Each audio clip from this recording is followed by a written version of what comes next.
Que penser des accidents cardiovasculaires comme un infarctus chez des gens qui ont un cholestérol normal? Oui.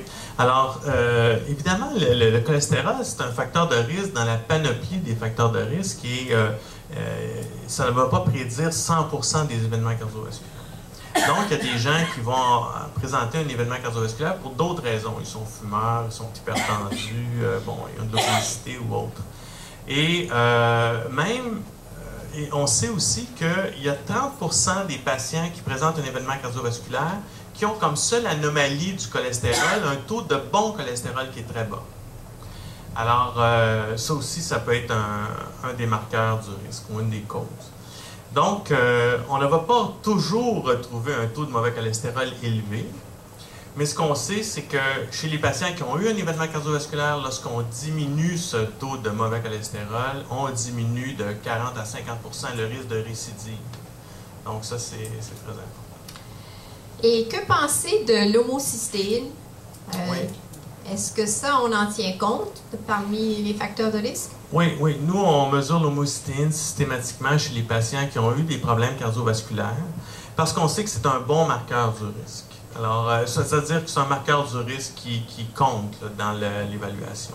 Cependant, le problème avec l'homocystéine, c'est qu'on utilise des vitamines, on donne certaines vitamines, l'acide folique entre autres, vitamine B6, pour réduire le taux d'homocystéine chez les patients qui ont un taux plus élevé que la normale.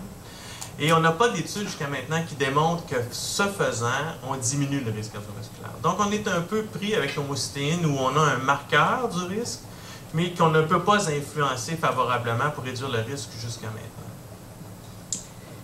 Pour Chantal, qu'est-ce que je dois manger la veille de ma prise de sang?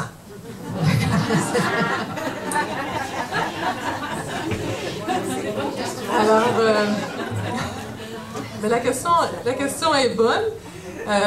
Les gens me disent toujours, écoutez, je suis venue ce matin pour ma prise de sang, puis ça va être désastreux parce que hier, j'ai mangé 2 œufs bacon et compagnie. Alors, je leur dis de se rassurer parce que le changement par rapport au cholestérol prend beaucoup plus de temps. Alors, ce n'est pas ce qu'on a mangé la veille, mais c'est vraiment ce qu'on a mangé dans le dernier mois qui va surtout influencer le cholestérol. Alors, c'est pas parce qu'on a eu des sources importantes de cholestérol la veille que notre prise de sang du lendemain matin va être élevée pour ce qui a trait au cholestérol. Alors, qu'est-ce qu'on doit manger la veille? On doit manger normalement en suivant les recommandations d'une alimentation saine. D'accord. Véronique, on a vu dans une des dernières études que vous nous avez mentionné que bon, l'exercice 6 mois avec entraîneur, 6 mois sans entraîneur, puis l'effet continue. Mais l'effet de l'exercice, s'il y a une période de temps où on n'en fait plus, mettons, pour toutes sortes de raisons, est-ce que l'effet de l'exercice subsiste pendant un certain temps? Bon. Le corps se souvient. Il va se réentraîner. Mais l'activité physique, en général, c'est une accumulation d'effets aigus. Donc, si vous allez puiser dans vos substrats, disons que vous allez utiliser vos triglycérides circulants, vous allez les métaboliser, l'utiliser pour faire de l'énergie et tout ça, pendant 24 à 48 heures, il va y avoir une diminution des triglycérides dans votre sang. Toutefois, ça va remonter ensuite. Même chose pour la pression artérielle. Donc, c'est important de cumuler l'activité physique à tous les 2 jours. C'est pas mal une règle d'or, soit qu'on arrive à des recommandations de tous les jours ou presque. Et s'il arrive quelque chose, vous êtes malade, vous êtes démotivé, votre gym ferme, ou quoi que ce soit, vous êtes, il fait froid, ça ne me tente pas de sortir, là, vous passez 2, 3, 4 semaines sans faire d'exercice, qu'est-ce qui se passe? Et vous allez vous être reposé. Dites-vous ça, il n'y a rien qui arrive pour rien. Pour avoir fait de l'entraînement, d'avoir entraîné des athlètes d'élite et d'en avoir fait personnellement aussi, des fois on a besoin d'un petit break. Le repos fait partie de l'entraînement. C'est peut-être la phrase la plus importante que j'ai apprise dans mes études. Alors, vous avez pris un break, bien, après ça, recommencez. Dites-vous pourquoi vous avez arrêté, d'essayer d'identifier les causes et ensuite, bien, on repart sur des nouvelles bases. Et votre corps va s'en souvenir et vous allez retrouver l'aisance que vous aviez à pratiquer vos activités, puis métaboliquement, ça va se replacer aussi. Donc, le repos fait partie de l'entraînement. Ah, belle nouvelle. Bon, ici, on a la question, est-ce qu'il y a d'autres choses que les statines pour diminuer le cholestérol pour les personnes qui ne tolèrent pas les statines, qui ont des douleurs musculaires avec les statines? Alors oui, il y a d'autres classes de médicaments que les statines qui réduisent le cholestérol. Alors, le Dr. Seda en a parlé au début. Les inhibiteurs de l'absorption du cholestérol dans le tube digestif. L'acide nicotinique, qui est une vitamine qui, à haute dose, réduit le mauvais cholestérol. Ensuite, on a les fibrates qui, généralement, ne sont pas utilisés pour réduire le cholestérol, mais davantage les triglycérides, mais qui ont un effet également sur le mauvais cholestérol. Donc, oui, on a on a des nouveaux médicaments en développement, entre autres à la clinique, à l'IRCM. On étudie constamment des nouvelles molécules qui affectent le métabolisme du cholestérol et qui réduisent le cholestérol. Donc, oui, on a plusieurs autres options pour les patients qui sont intolérants aux statines. Et franchement, sans fausse modestie, c'est rare qu'on ne peut pas trouver une combinaison, un médicament ou une combinaison de médicaments qui va parvenir à abaisser le LDL d'un patient. Est-ce à dire qu'il y a plusieurs personnes qui ont des effets secondaires des statines? Est-ce que c'est assez répandu? Oui. Alors ça, c'est... bon, au début des études avec les statines, on considérait qu'il y avait très peu de patients qui étaient intolérants aux statines. On parlait de l'ordre de 1 à 3 %.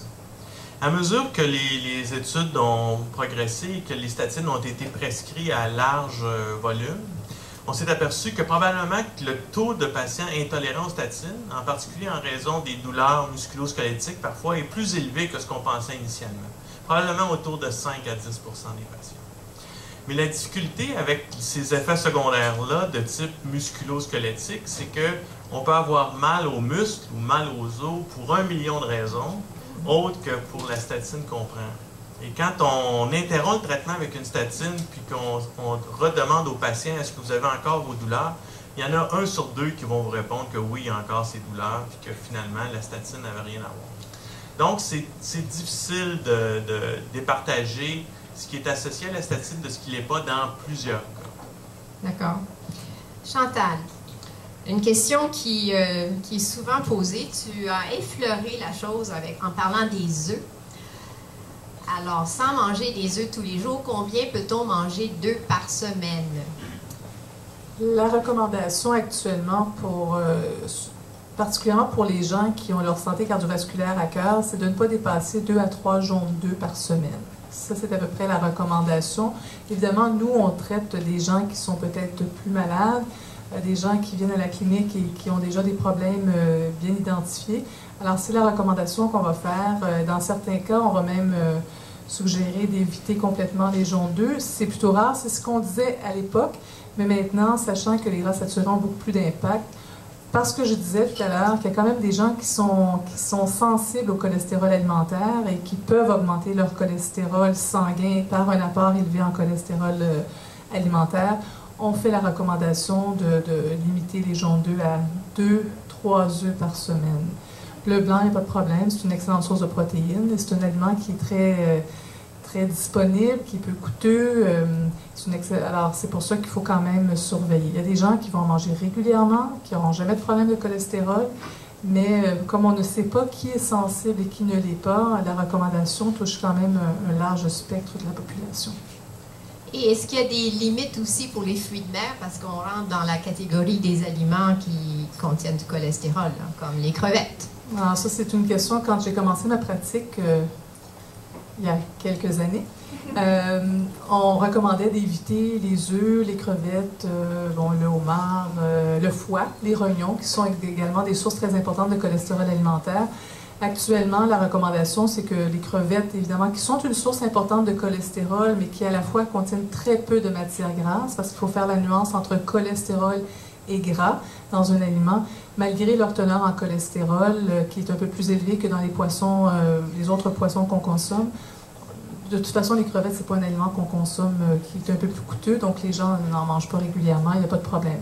La recommandation par rapport aux crevettes, c'est ne les mangez pas avec du beurre à l'ail ou frit. C'est la recommandation qu'on fait.